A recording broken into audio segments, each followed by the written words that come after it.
Audio Jungle. Audio Jungle. Hello friends, welcome to exam trainer YouTube channel. Exam trainer YouTube channel में आपका स्वागत है। आज हम आपके सामने लेकर आए हैं RRB NTPC group D exam 2020 को देखते हुए। ये आपके एग्जाम 2020 में होने हैं। फॉर्म तो आपका जो है 2019 में निकला हुआ था, ठीक है ना, बट किसी कारण से जो है 2019 में एग्जाम नहीं हो पाया, तो हम आपके सामने लेकर आए 2020 के लिए एनटीपीसी ग्रुप डी एग्जाम से रिलेटेड रीजनिंग प्रैक्टिस टेस्ट। ये 7वां है। इससे पहले जो आपको फर्स्ट सेकेंड यानी कि पूरे 6 वीडियोज अपलोड हो चुके हैं, उसे आप जरूर देखिए। रीजनिंग के अलावा आपको जो है मैथ्स के भी वीडियोस मिलेंगे, ठीक है। इस चैनल पे मैथ्स के भी वीडियोस आप मिलेंगे, तो दोनों चीज़ों को ज़रूर देखें। बात करें हम क्वेश्चन की, तो क्वेश्चन आपको हिंदी और इंग्लिश दोनों में मिलेगा। क्वेश्चनों की संख्या की बात करें तो हमारे पास जो है 30 क्वेश्चन आपको एग्जाम में मिलते हैं और आपको टारगेट भी करने हैं 30 आउट ऑफ 30। मैथ्स के भी आपके क्वेश्चन 30 ही क्वेश्चन आते हैं और रीजनिंग के भी 30 क्वेश्चन ही आते हैं, ठीक है। तो ये सारी चीज़ें जो है मैथ और रीजनिंग प्रैक्टिस हम कराएंगे आपको, और 100% जो है ऐसे ही क्वेश्चन आपके एग्जाम में पूछे जाते हैं। तो आप हमारी सारी वीडियोस देखने के लिए आप हमारे इस एग्जाम ट्रेनर यूट्यूब चैनल को जरूर सब्सक्राइब करें, साथ ही साथ बेल आइकन भी प्रेस करें ताकि जो भी वीडियो हम आपके लिए अपलोड करें आपको इसका नोटिफिकेशन भी मिलता रहे। वीडियो अच्छा लगे तो वीडियो को जरूर लाइक करें, अपने दोस्तों के पास जरूर शेयर भी करें। चलिए हम आज के क्वेश्चन की तरफ बढ़ते हैं। आज का क्वेश्चन की तरफ बढ़ने से पहले हम आज की थॉट ऑफ द डे देख ले। सबसे बड़ा रोग क्या कहेंगे लोग, यानी आज के डेट में सबसे बड़ा रोग क्या है कि लोग क्या कहेंगे। यानी हम कोई काम करते हैं तो उसके पीछे हमारा नेगेटिविटी जाता है कि लोग क्या कहेंगे। तो इस नेगेटिविटी को जो है दूर करना है, इस रोग को दूर करना है कि लोग क्या कहेंगे हमें इससे कोई मतलब नहीं है, ठीक है। आइए हम आज की क्वेश्चन की बात करें तो in the following question select the related word pair from the given alternatives, यानी निम्नलिखित प्रश्नों में दिए गए विकल्पों में से संबंधित शब्द युग्म को चुनिए। पहला दिया शब्द कि फ्लेक्सिबल का जो संबंध रिजिड से यानी लचीला का जो संबंध कठोर से है, वही कॉन्फिडेंस का क्या हो जाएगा। आत्मविश्वास का संबंध किससे होगा, तो ध्यान से मेरी बात समझिए। फ्लेक्सिबल यानी लचीला, कठोर तो आप समझ लचीला यानी कि कमजोर होगा थोड़ा सा, तो वही आपको जो है लचीला यानी कठोर यानी ये हार्ड हो जाएगा। इसका मतलब हम ये कह सकते हैं ये दोनों जो है क्या है, विपरीत है, एंटोनिम है, ठीक है ना, एंटोनिम्स है। तो इसका मतलब आत्मविश्वास का एंटोनिम्स क्या हो जाएगा, तो आत्मविश्वास का यानी कि हमें पूरी तरह विश्वास है कि हम इसे कर लेंगे, और इसका उल्टा क्या हो जाएगा, संकोच हो जाएगा। राइट आंसर हो जाएगा ऑप्शन नंबर ए, डिफिडेंस, यानी कि हम संकोच में है, ठीक है ना। पूरी तरह से जो है आत्मनिर्भर, आत्मविश्वास का मतलब मेरे अंदर से फीलिंग आ रही है कि मैं इसे कर लूंगा, इस सवाल को सॉल्व कर लूंगा, लेकिन जो है इसके उल्टा हम इसे संकोच में है कि ये सही होगा कि नहीं हो पाएगा, ठीक है। तो ये आपका राइट आंसर हो जाएगा ऑप्शन नंबर ए, संकोच। पहले अगले क्वेश्चन की बात करें। अगला क्वेश्चन है in the following question select the related word from related number pair from the given alternatives, यानी निम्नलिखित प्रश्न में दिए गए विकल्पों में से संबंधित संख्या युग्म को चुनिए। 4 का संबंध जो है 24 यानी 24 से दिया, वही 17 का संबंध किससे हो जाएगा। तो आप देखिए 4 से 24 कैसे बना सकते हैं, जब हम 20 ऐड कर ले तो ये आपका 17 बन सकता है। फिर 17 में यदि हम 20 जोड़ ले तो ये आपका 37 बन जाएगा। 37 ऑप्शन दिया है, बिल्कुल आपका करेक्ट आंसर ऑप्शन नंबर ए। अगले क्वेश्चन की बात करें। अगला क्वेश्चन आपके सामने है कि some equations are solved on the basis of a certain system, यानी कि कुछ समीकरण दिए गए हैं और निश्चित पद्धति से हल कर सकते हैं। ये जो आपकी पद्धति दी गई है 8 + 8 को 72 बनाया गया। कैसे बन सकता है, तो 8 × यदि 9 कर ले तो हमारा 78 आ जाएगा। उसी तरह 5 × 6 कर ले तो ये आपका 30 आ जाएगा। उसी तरह 7 × 8 कर लेंगे तो 56 हो जाएगा। उसी तरह 6 × 7 हमें करना पड़ेगा तो ये आपको मिलेगा 42, और 42 ऑप्शन केवल बी ऑप्शन में सही है, आपका right answer option number B. अगले क्वेश्चन की बात कर ले। अगला क्वेश्चन आपके सामने है फाइंड द मिसिंग नंबर, यानी लुप्त संख्या ज्ञात करें। 7 × 7 = 49, 50 बटे में 7 हो जाएगा। अगला है 8 × 6 = 48, 2 50 बटे में 6 हो जाएगा। इसी तरह इसका मतलब ये समझ गया है कि ऊपर 50 तो डिनोमिनेटर ये जो है आपका अंश जो है आपका, नोमिनेटर जो है आपका, न्यूमरेटर जो है आपका 50 है, हर जगह 50 है, और डिनोमिनेटर जो है आपका 7 6 यानी एक डिक्रीज हो रहा है डिनोमिनेटर। इसका मतलब जो है ये आपका 50/5 हो जाएगा। अगला 12 × 4 = 48, 2 50/4 हो जाएगा। और फिर आपका जो है 16 × 48, 2 50 2/3 और उसके बाद जो है आपका 50/2 होना चाहिए। तो किस ऑप्शन में दिया है, आपका राइट आंसर हो जाएगा ऑप्शन नंबर सी ऑप्शन में दिया है 50/2। क्लियर है। अगले क्वेश्चन की बात कर ले। अगला क्वेश्चन आपके सामने है, फाइंड द मिसिंग नंबर यानी लुप्त संख्या ज्ञात करें। लुप्त संख्या कैसे ज्ञात कर सकते हैं, इसके लिए आप थोड़ा सा इससे सॉल्व करें और फिर कोशिश कीजिए, वीडियो को पॉज कीजिए और फिर सॉल्व कीजिए। तो हम देख रहे हैं 13 और 19 को यदि ऐड कर ले तो ये आपको मिल जाएगा कितना, 32, और 32 को यदि हम 8 से डिवाइड कर ले तो 8 चौक के 32 4 हो जाएगा। उसी तरह 71 + 9 को हम ऐड करें तो ये आपको 80 मिलेगा और 80 को 8 से डिवाइड कर ले तो आपका 10 हो जाएगा। उसी तरह 128 और प्लस 32 को कर ले तो ये आपको मिल जाएगा 160 और इसको 8 से डिवाइड करें तो 8 दूनी का 16 यानी आपका 20 राइट आंसर हो जाएगा। इस क्वेश्चन का भी आंसर आपका ऑप्शन नंबर सी ही सही है, यानी 20 आपका राइट आंसर है।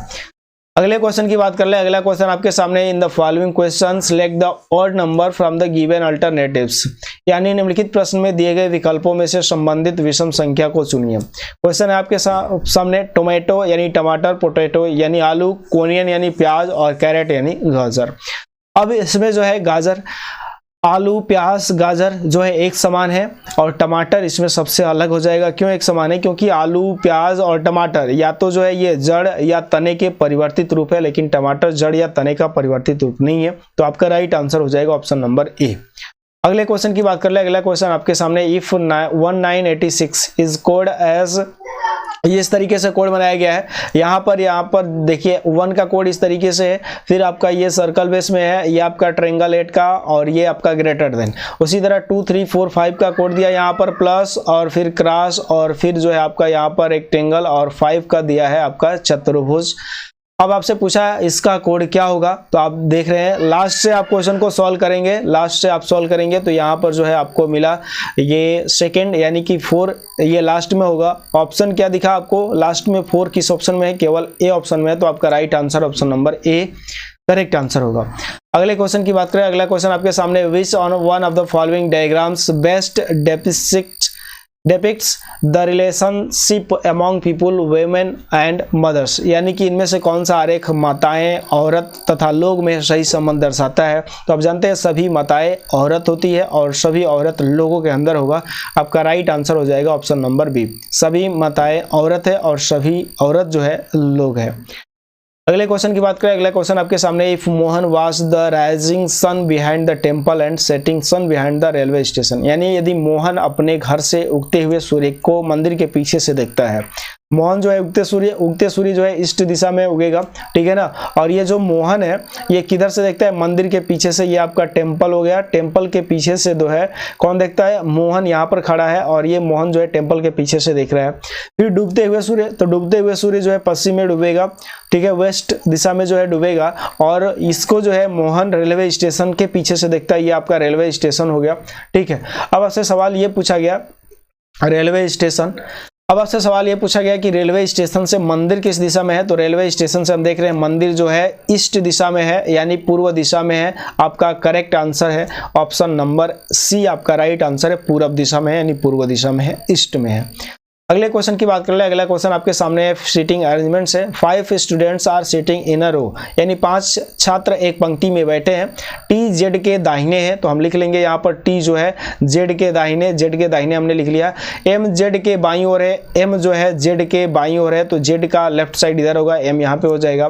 किंतु एम एल के दाईं ओर है, एम जो है एल के दाहिने साइड है, एल के राइट साइड में एम हो जाएगा। टी क्यू के बाईं ओर है, टी जो है क्यू के बाईं ओर है, क्यू के लेफ्ट साइड में टी हो गया। तो बाएं से पहला कौन है, बाएं से सबसे पहले कौन है, तो बाएं से पहला है आपका डी, आपका राइट आंसर हो जाएगा ऑप्शन नंबर डी सही है। एल जो है बाएं से पहले नंबर पे है, तो आपका right answer option number D. अगले क्वेश्चन की बात कर रहे हैं। अगला क्वेश्चन आपके सामने क्लॉक का है, what angle is made by minute hand in 29 second, यानी मिनट की सुई द्वारा 29 सेकंड में बनाया गया कोण क्या होगा। 29 सेकंड में आप देखिए मिनट की सुई पूरे एक चक्कर लगाएगी, 360 अंश का कोण बनाएगी, यानी 60 मिनट में मिनट की सुई 360 डिग्री का कोण बनाती है। तो 1 मिनट में ये 6 अंश का कोण बनाएगी। 1 मिनट को हम कर सकते हैं 60 सेकेंड, 60 सेकेंड में जो है 6 अंश का कोण बनाएगी। तो 1 सेकेंड में कितने डिग्री का कोण बना दी? 1/10 अंश का कोण बना दिया। 6/60 होगा तो 1/10। अब आपसे पूछा 29 सेकेंड में, तो 29 सेकेंड में जो है कितने अंश का कोण बनाएगी? 29/10। इसका मतलब 2.9 डिग्री का एंगल बनाएगी। आपका राइट आंसर हो जाएगा ऑप्शन नंबर बी। अगले क्वेश्चन की बात कर ले। अगला क्वेश्चन आपके सामने एक कैलेंडर से 19 जुलाई 2019 को मंगलवार है और मंगलवार का हम कोड लिखेंगे यहाँ पर 02 यानी 2। तो 16 फरवरी 2019 का कोड क्या होगा? यानी फरवरी पहले आता है, जुलाई बाद में आता है, तो फरवरी से हमें जुलाई तक चलना है। अब देखिए फरवरी 16, इसमें 28 दिन का होगा क्योंकि 2019 है। 28 दिन में फरवरी में बचा कितना दिन? 12 दिन बचा। 16 दिन बीत चुका है 28 दिन की फरवरी में। फरवरी के बाद जो है आपका मार्च आपका 31 के महीना होगा। मार्च के बाद अप्रैल जो है आपका 30 का। अप्रैल के बाद मई जो है आपका 31 का, ठीक है। मई के बाद जो है आपका जून जो है आपका 30 का। और जुलाई जो है आपका जो है कितने तारीख तक? 19 तारीख तक हमें चलना है। तो इन सभी डेजों को जोड़ लीजिए और उसके बाद जो है ऑड डेज निकालिए, या हम पहले ही 7 से ऑड डेज निकालते चले तो ये 5 आ जाएगा, इसमें 3 आ जाएगा, इसमें 2 आएगा। 30 वाले में 2 आता है, 31 वाले में 3 आता है। आप भाग करके देख लीजिएगा, ये 3 और ये फिर आपका 2 और यहाँ पर आप करेंगे भाग तो 7 दूनी 14 यानी 5 आ जाएगा, ठीक है। अब देखिए यहाँ पर सभी को ऐड करें या हम जो है इसको ऐसे ही कटा ले। 5 2 7 खत्म, 5 और 2 7 खत्म। बचा कितना? 6 दिन। हमें क्या चलना होगा? 6 दिन पीछे जाना होगा क्योंकि मंगलवार हमें पता है, बाद वाला पता है, पीछे वाला नहीं पता है। तो 6 दिन हमें पीछे चलना होगा।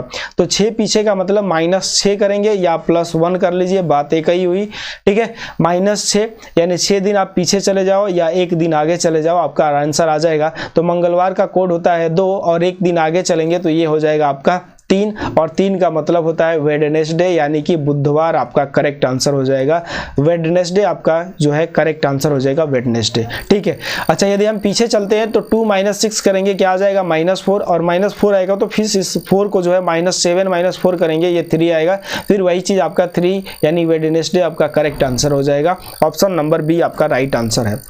अगले क्वेश्चन की बात कर ले। अगला क्वेश्चन आपके सामने है कि in a row of books a book of English is 16 from a left end of row, यानी पुस्तकों की एक पंक्ति में अंग्रेजी की एक पुस्तक पंक्ति में बाएं छोर से 16वें स्थान पर है।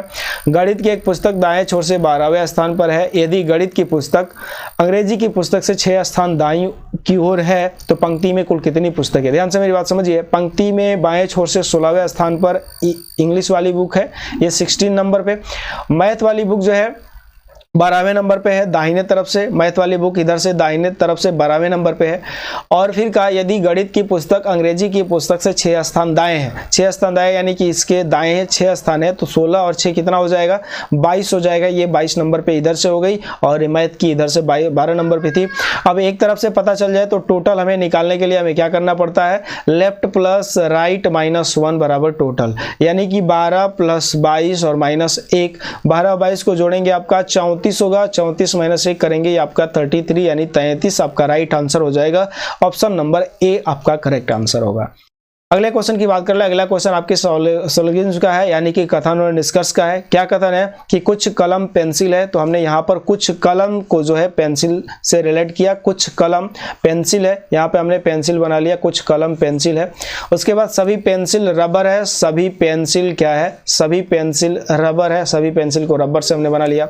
अब आपके सामने निष्कर्ष कहा कि कुछ कलम रबर है, कुछ कलम रबर बिल्कुल है, कलम और रबर का संबंध हमें दिख रहा है। कोई कलम रबर नहीं है। अब स्टेटमेंट ही पॉजिटिव है और आपका निष्कर्ष यानी कंक्लूजन नेगेटिव हो तो इसको गलत कर देंगे, इसे सॉल्व करने की जरूरत ही नहीं है।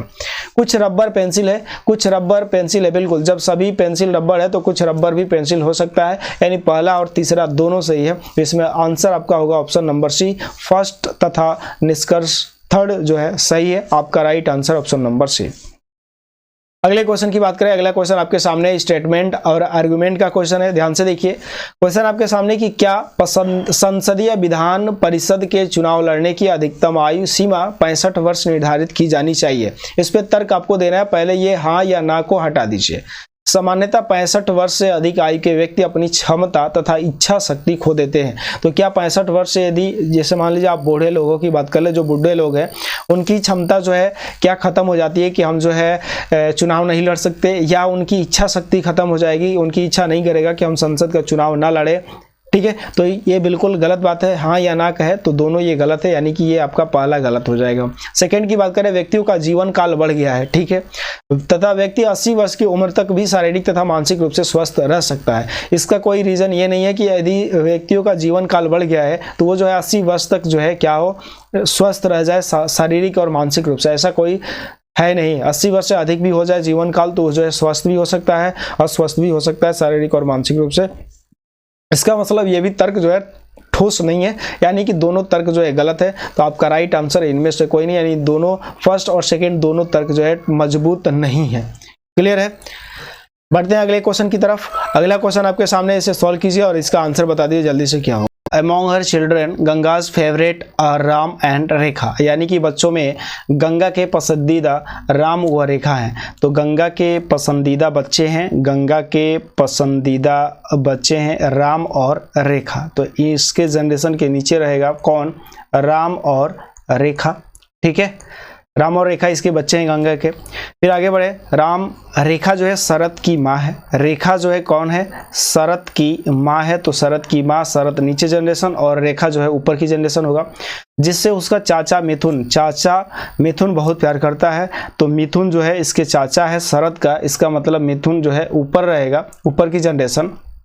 अच्छा, चाचा यहाँ पे दिया है तो आप इससे जो है हिज अंकल मिथुन, आप इसे जो है रेखा के भाई भी कह सकते हैं, या रेखा के जो है क्या कह सकते हैं, हस्बैंड के भी भाई कह सकते हैं। तो यहाँ पर जो है अंकल जो दिया है, आप इससे बाद में क्लियर कर लेंगे हम कि क्या है इसका, अभी कोई इन्फॉर्मेशन नहीं है इसके बारे में कि ये इसका जो है, हाँ ये चाचा यानी अंकल आप इंग्लिश में भी कह सकते हो, मामा को भी अंकल कहते हैं, चाचा को भी अंकल ही कहते हैं। ठीक है, परिवार का मुखिया रामलाल जो कि अपने पुत्रों गोपाल व मोहन से पीढ़ी बढ़ाता है। ठीक है, मुखिया कौन है, रामलाल है, और उसके पुत्र है गोपाल व मोहन से पीढ़ी बढ़ाता है। गोपाल व गंगा 35 साल से विवाहित है। गोपाल व गंगा, इसका मतलब गोपाल जो है गंगा का क्या है, हस्बैंड है। तो ये दो रेखाएं हम जो है इसके सामने पैरेलल ड्रा करेंगे ताकि हमें पता चलेगा कि एक जो है ये दोनों दंपति हैं, यानी पति पत्नी है, गोपाल प्लस और ये गंगा माइनस, आप समझ ही रहे हैं। उसके बाद जो है मोहन गोपाल रामलाल के बच्चे थे। तो मोहन यहाँ पर हम लिख देंगे, गोपाल का भाई हो जाएगा मोहन, और ये जो है किसके, रामलाल के बेटे हैं, रामलाल के बेटे हैं। अब आपके सामने क्वेश्चन आया, क्या है क्वेश्चन कि तथा उनके 3 बच्चे हैं, गोपाल के 3 बच्चे भी हैं, यानी राम रेखा मिथुन इसी के बच्चे हैं, इसका मतलब रेखा का भाई हुआ। मिथुन का मोहन से क्या संबंध है, मिथुन का मोहन से मतलब मोहन से का अर्थ है का कौन, यानी मोहन का कौन है, मिथुन, मोहन का कौन है, मिथुन। अब देखिए मोहन के भाई का लड़का है, इसका मतलब हम ये कहेंगे कि ये जो है क्या लगेगा, भतीजा लगेगा। भतीजा मिथुन जो है भतीजा है, ठीक है ना, और भतीजा को इंग्लिश में हम क्या कहते हैं, नेफ्यू कहते हैं। ठीक है, तो नेफ्यू इस ऑप्शन में नहीं दिया है, इसका ऑप्शन ही गलत है, बट यहाँ पे जो ऑप्शन आप डी लगा सकते हो कि कोई संबंध नहीं दिख रहा है हमें, तो ये जो है आपका करेक्ट आंसर होने की उम्मीद है, बट ऑप्शन इसका सही होना चाहिए, नेफ्यू यानी भतीजा। अगले क्वेश्चन की बात करें, अगला क्वेश्चन आपके सामने है कि एक बस जिसमें महिलाओं की संख्या पुरुषों की संख्या की आधी है को लेकर निकलती है। मेरठ में 10 आदमी उतर जाते हैं और 5 महिलाएं चढ़ जाती है। तो अब महिलाओं और पुरुषों की संख्या समान है, तो प्रारंभ में कितने बस में यात्री थे। अब देखिए मेरी बात ध्यान से समझिए, मेल यानी पुरुष और फीमेल की संख्या आधी है, तो हम मान लेते हैं फीमेल x है तो पुरुष जो है डबल है, 2x हो जाएगा। ठीक है, अब क्या हुआ, मेरठ में 10 आदमी उतर गए, तो 10 आदमी उतरने का मतलब है कि माइनस का 10 कर लेंगे पुरुष से, और ये जो है महिला में 5 आदमी बैठ गए, चढ़ गए, तो x + 5, और ये दोनों बराबर हो जाएंगे। x को इधर कर लेंगे तो 2x - x = 10, यानी 5 + 10 हो जाएगा, ये हो जाएगा x = 15। x = 15 आया। अब आपसे पूछा है कि प्रारंभ में कितने यात्री, तो टोटल यात्री कितने होंगे, टोटल हो जाएंगे 3x, क्योंकि 2x आदमी थे और x जो है महिलाएं थी, तो 3x यानी कि 3 × 15, ये हो जाएगा आपका 45 आपका करेक्ट आंसर हो जाएगा, ऑप्शन नंबर बी। उम्मीद करते हैं ये आपको क्लियर हो गया होगा। अगले क्वेश्चन की बात करें, अगला क्वेश्चन आपके सामने है मिरर इमेज से। मिरर इमेज वर्टिकली है तो इसमें लेफ्ट टू राइट होता है, लेफ्ट का राइट हो जाता है और राइट का लेफ्ट हो जाता है। इसका मतलब ये जो खजूर का आपको पेड़ दिखाई दे रहा है, ठीक है ना, ये आपको जो है इस तरीके से कर्व लेगा और लेफ्ट में है तो राइट में हो जाएगा। राइट में कौन सा फिगर, ये बी दिख रहा है, सी दिख रहा है, लेकिन डी ए भी दिख रहा है, राइट में है, ठीक है, लेफ्ट में था राइट में हो जाएगा। और ये जो है राइट में दिख रहे हैं बट जैसे है उसी शेप में दिख रहे हैं, इसका मतलब ये नहीं होगा। और ये तो आपका लेफ्ट में ही दिया है, इसका मतलब ये भी गलत है। आपका करेक्ट आंसर हो जाएगा ऑप्शन नंबर ए। अगले क्वेश्चन की बात करते हैं। अगला क्वेश्चन आपके सामने है, how many triangles are there in the given figure. दी गई आकृति में त्रिभुजों की संख्या ज्ञात करें। त्रिभुजों की संख्या आपको काउंट करके बताना है, इसका आंसर आप जरूर कमेंट करें। और चलिए हम लोग जो है इसको वीडियो को पॉज कीजिए, फिर काउंट कीजिए, फिर आंसर दीजिए, ठीक है। चलिए हम काउंट करें। इसमें सबसे पहले आपको पैटर्न हम सिखा दें कि इसका जो है कॉन्सेप्ट क्या होता है। इस तरीके से ट्रायंगल है, यदि दो भागों में बांटा गया है तो इसमें एक और यहाँ पे लिखेंगे 2, इसमें टोटल ट्रायंगल बनेंगे 3, इनको जोड़ लिया जाता है, ठीक है। यही चीज यदि आपको चतुर्भुज के अंदर मिले, 4 भुजाओं की आकृति हो और इनके डायगोनल को मिलाया गया हो तो इसमें ट्रायंगल बनते हैं 8। कितने, 1 2 3 4 और 4 का डबल कर लेते हैं हम, 8 ट्रायंगल बन जाएंगे। ये कंफर्म हो गया। अब देखिए यहाँ पर ये जो सीधी रेखा दी गई है, यहाँ से 3 ट्रायंगल बन जाएगा, यहाँ से 3 ट्रायंगल आपको दिख जाएंगे। उसके बाद जो है इससे इस रेखा से इस रेखा पर जब डाला गया लंब तो यहाँ से भी आपको 3 दिखेंगे, बट पहले बड़ा वाला हमने पहले काउंट कर लिया है तो इसको 2 ही लिखेंगे। अच्छा, एक ट्रायंगल आपको ये 3, छोटा सा ट्रायंगल ये दिख रहा है तो इसमें भी आपके 3 बन जाएंगे। ये कंफर्म हुआ, क्लियर है, ये चीज कंफर्म हो गई। तो अब मेरी बात ध्यान से समझिएगा, बिल्कुल आसानी से इस सवालों को करेंगे हम, ठीक है ना।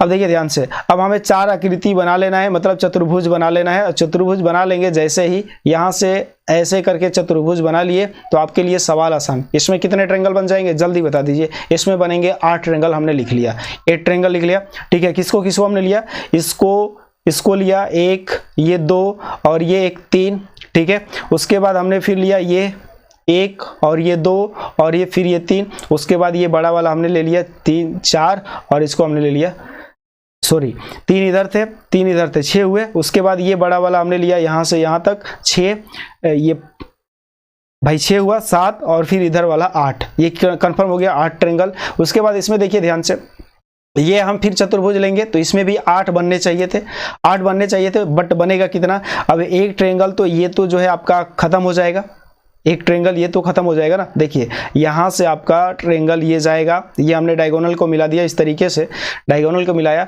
तो ये वाला आपका ट्रायंगल 1 हो जाएगा, 1 2 और इधर वाला 3, फिर इस साइड 1, फिर इस साइड 2 और ये इस साइड 3 और फिर यहाँ से ये 4 और ये 5। यानी इस तरीके से आपके इधर भी बनेंगे 8, बट हमने जो है ये ट्रायंगल आपके अंदर काउंट कर चुका है तो 7 ही ट्रायंगल बने, कंफर्म 7 ट्रायंगल बन गए। अब इसका भी हमने लिख लिया है 3 2 और फिर 3। उसके बाद ये बड़े वाले में 8 ट्रायंगल, इसके अंदर 7 ट्रायंगल। काउंट कर लीजिए कितने हुए, 3 3 6, 6 2 8 8 16 16 और ये 16 और प्लस 7 हो जाएगा आपका 23, ठीक है 23 हुए।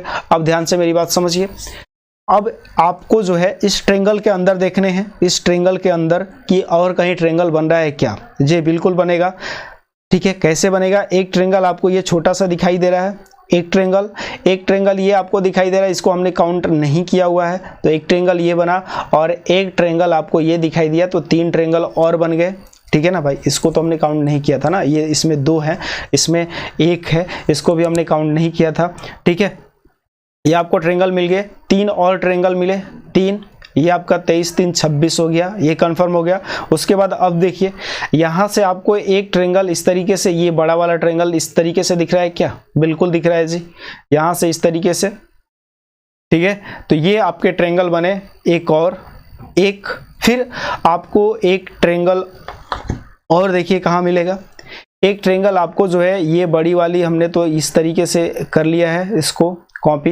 अब आपका एक ट्रायंगल और बनेगा, उसे देखना है, ठीक है ना। इसको हमने काउंट नहीं किया था, कैसे, इसको जो है इस तरीके से हमने काउंट नहीं किया था, ठीक है। एक ट्रायंगल और भी आपके बनने हैं, जल्दी ढूंढिए और इसका आंसर आप कमेंट करके हमें बता दीजिए इसका आंसर आपका क्या होगा, ठीक है। इसमें एक और ट्रायंगल आपका बनेगा, कहाँ पे छूट रहा है उसे ध्यान से देखिए और जल्दी से आंसर बताइए हमें कि इसका आंसर क्या होगा। तो ये देखिए, ये आपको जो है ये वाली ट्रायंगल हम छोड़ रहे थे, आपका आंसर एक और बन जाएगा, तो ये हो जाएगा आपका 28। राइट आंसर हो जाएगा ऑप्शन नंबर सी। क्लियर है, कंफर्म हो गया। सॉरी, यहाँ से आपका जो है ये जो है आपका ये वाली हमने ट्रायंगल काउंट करा दिया, ये काउंट नहीं होगा। ये जो ट्रायंगल एक हो रहा है, ये जो ट्रायंगल एक हो रहा है आपका ये वाली ट्रायंगल है, यहाँ से जो है ये फिगर आपका जा रहा है, ये आपका ट्रायंगल एक छूट रहा था, ये हमने काउंट कर लिया एक, तो ये आपके 28 ट्रायंगल बनेंगे। उम्मीद करते हैं ये सारी चीज़ आपको समझ में आ गई। दोबारा पूछ करके वीडियो को देखिएगा, आपको समझ में आ जाएगा। ठीक है, अगले क्वेश्चन की बात करते हैं। अगला क्वेश्चन आपके सामने है कि from the correct pattern with the segment given, दी गई प्रश्न आकृति किस उत्तर आकृति में निहित है। ठीक है ना, ये आकृति किस आकृति में निहित है, इसका आंसर आपको करके हमें बताना है। तो जल्दी से बता दीजिए इसका आंसर क्या होगा, और इसके आंसर जो है आपको कमेंट भी करना है कि इसका आंसर क्या होने वाला है। तो इसका आंसर हो जाएगा क्या, जल्दी से बता दीजिए। इसका आंसर हो जाएगा ऑप्शन नंबर सी, आपका करेक्ट आंसर हो जाएगा ऑप्शन नंबर सी। ठीक है, ये जो आपको ट्रायंगल दिख रहा है, ये वाली ट्रायंगल आपको यहाँ पे दिख जाएगा, ये छोटा वाला ट्रायंगल आपको यहाँ पे दिख जाएगा, और ये वाली फिगर आपको जो है यहाँ पर दिख रही है। ये चतुर्भुज आपको जो है यहाँ पर कुछ इस तरीके से दिख रहा है। उसके बाद जो है यानी सारी फिगर आपको जो है यहाँ पर इनबिल्ड हो जाएंगी। ये यहाँ पर आपका फिगर दिख रहा है, तो इस तरीके से आपका करेक्ट आंसर हो जाएगा option number C. Confirm answer आपका सी ऑप्शन करेक्ट आंसर है। ठीक है ना भाई, ए तो ऐसे भी नहीं हो सकता है, बी आपका ऐसे नहीं हो सकता है, सी और डी में सस्पेंशन है, तो ये जो छोटी आकृति है यहाँ पर कोई भी ऐसा नहीं दिख रहा है, इसका मतलब आपका right answer option number C. अगले क्वेश्चन की बात करें, अगला क्वेश्चन आपके सामने पेपर कटिंग एंड फोल्डिंग का है।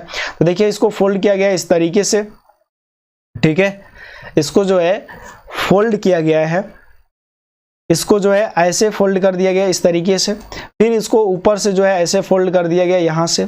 अब इसको यहाँ तक फोल्ड कर दिए हैं, तो अब आपको जो है क्या करने हैं, यहाँ से इसको ओपन करना है। ये जब ऊपर जाएगा तो इस तरीके से बना देगा ट्रायंगल, आपका सीधा सीधा ये वाली ट्रायंगल की फेस ले लेगा, और ये तीन ऊपर जाएंगे तो इस तरीके से तीन सर्कल पॉइंट होंगे जो आपने कटिंग किया। उसके बाद ये ट्रायंगल जो है ऐसे पलट जाएगा, जैसे ये ओपन हुआ था ऐसे ओपन हो जाएगा, जैसे हमने इसको क्लोज किया था, तो ये ओपन होगा, तो यहाँ पर तीन इसके नज़दीक में बनेंगे और ये तीन जो है इसके फेस में बनेंगे, सरफेस पे। तो आपका करेक्ट आंसर हो जाएगा कौन सा, बी आंसर आपका करेक्ट आंसर हो जाएगा। अगले क्वेश्चन की बात कर ले। अगला क्वेश्चन आपके सामने निम्नलिखित उत्तर आकृति में से कौन सा घन दिए गए प्रश्न आकृति में से खुले घन से बनाया नहीं जा सकता, कौन सा जो है नहीं बनाया जा सकता है। अब देखिए सर्कल का जो विपरीत है ये रेक्टेंगल है, क्रॉस का विपरीत जो है हैश है, और 5 बिंदुओं का विपरीत जो है 4 है। तो ध्यान से मेरी बात समझिए, 5 का विपरीत 4 नहीं दिया, बन सकता है। इसका जो है विपरीत सर्कल नहीं दिया है, भी बन सकता है। हैश का विपरीत क्रॉस नहीं दिया है, मतलब ये बन सकता है। अगले की बात करें, सर्कल का विपरीत जो है आपको ये रेक्टेंगल नहीं देना चाहिए, बिल्कुल बन सकता है। क्रॉस का विपरीत हैश नहीं देगा बिल्कुल, और 4 बिंदु का जो है 5 नहीं देना चाहिए, ये भी आपका बन सकता है। अगला हैश के जगह पे हैश और क्रॉस ये दोनों साथ साथ है, मतलब यही नहीं बन सकता। अगला है कि 5 के बदले में 4 नहीं होना चाहिए, बिल्कुल बन सकता है। हैश के जो है जगह हैश के साथ साथ क्रॉस नहीं होना चाहिए, ये भी नहीं है, और सर्कल के साथ जो है रेक्टेंगल नहीं है, मतलब ये भी बन सकता है। तो आपसे पूछा था कौन सा नहीं बनाया जा सकता, इसका मतलब आपका राइट आंसर हो जाएगा ऑप्शन नंबर सी।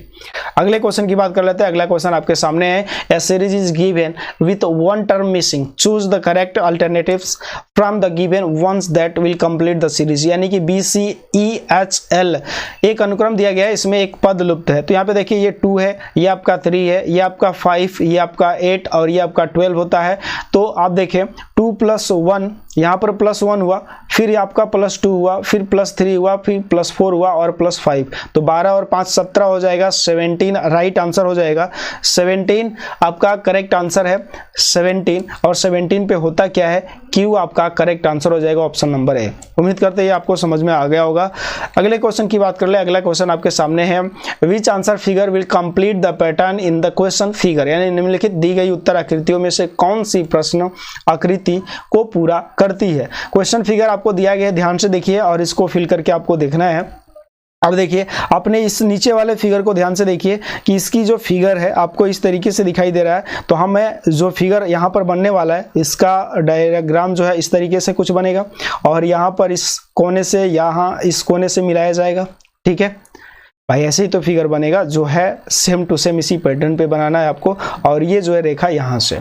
क्लियर, अब देखिए ये जो फिल किया हुआ है यहाँ पर फिल किया हुआ रहेगा, यहाँ पर आपका जो है फिल किया हुआ रहेगा, ये समझ में आ गई आपको, यहाँ पर फिल किया हुआ रहेगा, ठीक है, नीचे की तरफ। और ये जो आपका है इसके नज़दीक में रहेगा, ये आपका ट्रायंगल वाला शेप इसके नज़दीक में रहेगा। अब इस तरीके से कौन सा फिगर दिख रहा है आपको ध्यान से देखिए और आपका आंसर बिल्कुल आ जाएगा। तो केवल आपका सी ऑप्शन दिख रहा है, यही से आपका आंसर कंफर्म हो गया कि सी आंसर आपका करेक्ट आंसर है, ठीक है। यहाँ पर लास्ट में आप देख सकते हैं यहाँ पर प्लस है, इधर भी प्लस है, तो आपका प्लस वाला होना चाहिए, प्लस वाला। और यहाँ पर ये जो है सर्कल पॉइंट वाला होना चाहिए, तो सर्कल पॉइंट वाला केवल सी ऑप्शन दिख रहा है। अगले क्वेश्चन की बात करें, अगला क्वेश्चन आपके सामने है, मैट्रिक्स का a word is represented by only one set of numbers as given. इस तरीके से पूरे इन्फॉर्मेशन पढ़िए और आपको जो है SHOW शो का कोड बताना है, ठीक है। पहले क्या लिखा है, पहले उसकी पंक्ति, पहले आपको क्या लिखना है, the column and row of mixer. इसके बाद जो है आपको सारी चीज़ें दे दिया गया है, यहाँ पर आपको जो है पहले उसकी पंक्ति और फिर बाद में जो है उसका क्या लिखना है, स्तंभ लिखना है, ठीक है। पहले पंक्ति और फिर बाद में स्तंभ, पहले पंक्ति जो है इस तरीके से होता है और बाद में स्तंभ ये होता है, ठीक है ना। रो और कॉलम, ये रो होता है और ये आपका कॉलम होता है, ठीक है, क्लियर। अब आपको शो का कोड बताना है, तो आप यहाँ पे देखिए आपके मैट्रिक्स दिख जाएंगे और इस मैट्रिक्स से जो है आपको आंसर बताने हैं, ठीक है ना। इस मैट्रिक्स से आपको आंसर बताने हैं, तो ध्यान से देखिए और इसका आंसर आपके सामने, क्वेश्चन आपके सामने शो का कोड बताना है। और इस शो के कोड में आपको बताने क्या है, इस शो के कोड में आपको बताने हैं शो से कौन सा ऑप्शन सही होगा। तो सबसे पहले हम W की कोड की बात कर ले। W का 98 दिया है, तो 98 9 पे चलिए डायरेक्ट और फिर 8 वाली कॉलम में चलिए, तो 8 वाली में यहाँ पर W होना चाहिए, S दिया है, मतलब ये आपका बिल्कुल गलत है, ठीक है। 97 ये आपका सही हो सकता है, ठीक है। 79 में W कहीं है नहीं है, इसका मतलब ये भी बिल्कुल गलत है। 88 में भी कहीं W नहीं है, इसका मतलब ये भी गलत है। तो आप लास्ट से क्वेश्चन को सॉल्व करेंगे, 100% आपका आंसर जो है लास्ट की तरफ से, लास्ट लेटर की तरफ से जो है सॉल्व करेंगे, तो आपका आंसर जो है 100% फास्ट आएगा और 100% एक्यूरेसी के साथ भी आएगा। क्लियर हुआ? तो ये आपका क्वेश्चन था। अगले क्वेश्चन की बात कर ले। अगला क्वेश्चन आपके सामने है, डेटा सफिशिएंसी से क्वेश्चन है, what can be the code of wonder, यानी वंडर के लिए कोड क्या हो सकता है। पहला ऑप्शन दिया, फेवर के लिए कोड लिखा गया है ATVSTP, ध्यान से मेरी बात समझिए, FAVOUR, फेवर के लिए लिखा गया है ATVSTP। और फिर ये पहला है, तो क्या पहला और फिर दूसरे की बात कर ले हम। दूसरा दिया है रिपोर्ट, REPORT, रिपोर्ट से लिखा गया है PS यहाँ पर U है, PSUQFS, ये आपको समझ में आ गया। अब देखिए इसमें आपको ये चीज़ हमें फाइंड करना है, क्या वंडर का कोड फाइंड करना है, WNDER, वंडर का कोड फाइंड करके हमें बताना है कि क्या ये हम बता सकते हैं। तो देखिए FA कोई रिलेशन दिख रहा है क्या, -5 का रिलेशन दिख रहा है हमें, ठीक है ना, 6 है 5 -5।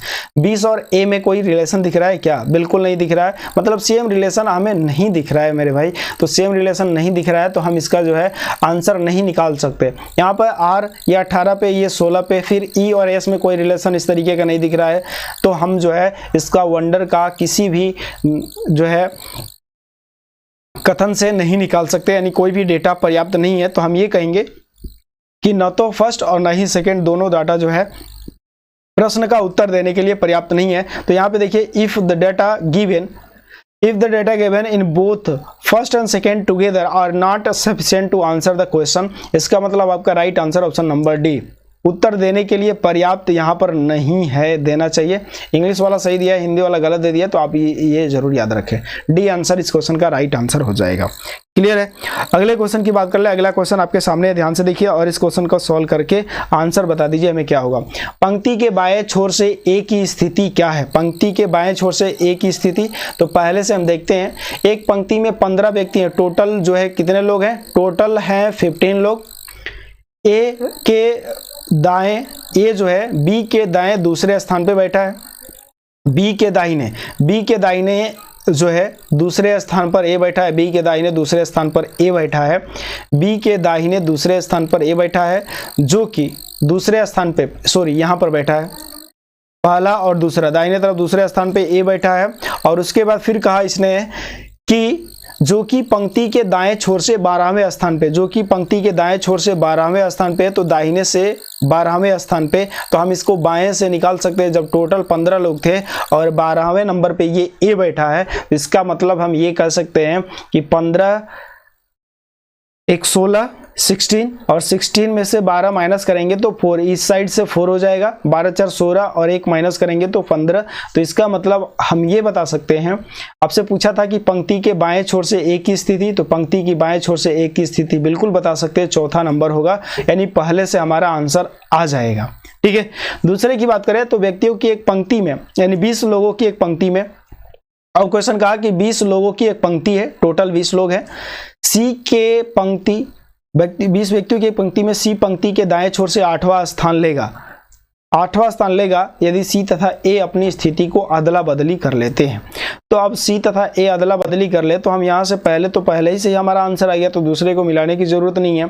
ठीक है ना, अलग अलग आ सकता है तो मिला सकते हैं, यदि अलग अलग नहीं भी आए तब दोनों को फिर मिलाएंगे तो हमारा आंसर आ सकता है। तो सी पंक्ति के दाएं छोर से 8वां स्थान लेगा यदि सी तथा ए अपनी स्थिति को अदला बदली कर लेते हैं। तो पहले तो सी तो बैठा ही नहीं है, तो इसका मतलब जो है दूसरे से हमारा आंसर नहीं आएगा, लेकिन पहले से आ सकता है। इसका मतलब इस क्वेश्चन का राइट आंसर है ऑप्शन नंबर ए, कि if the data in statement first alone is sufficient to answer the question, यदि प्रश्न का उत्तर देने के लिए अकेले कथन फर्स्ट में डेटा पर्याप्त है। क्लियर है, ये आपको सारी चीजें कंफर्म हो गई।